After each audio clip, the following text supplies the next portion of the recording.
the WA Ashes test gone.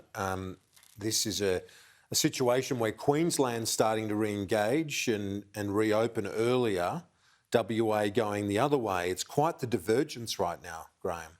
I'm a cricket junkie, and I'm always disappointed when the season, as laid out, gets adjusted.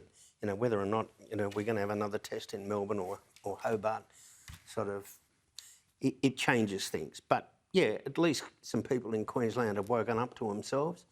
It's about time the Premier in Western Australia, I don't know, I was going to say had a brain, but he's got a brain, but it's time he considered other people rather than his political future.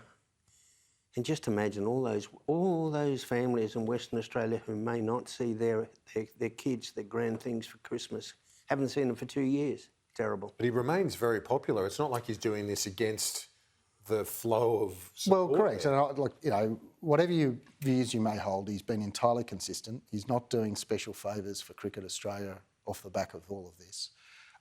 Despite all of this, Western Australia is probably one of the safest places in the world, certainly the safest place in Australia in terms of COVID and the impact. It's kept their economy incredibly strong. The resources sector has been able to power. You look at, you live in Canberra. Yeah. And there's Omicron or whatever else here.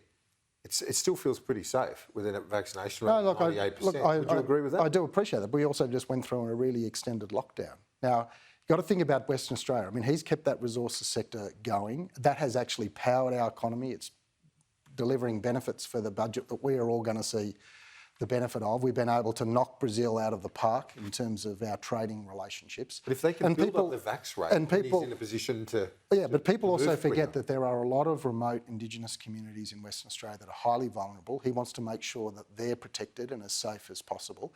Look, he's going to open up in the early part of next year. I know some people would like him to go faster, but the reality is I think he's delivered both the best, safest COVID response, the best economic response of anywhere in Australia.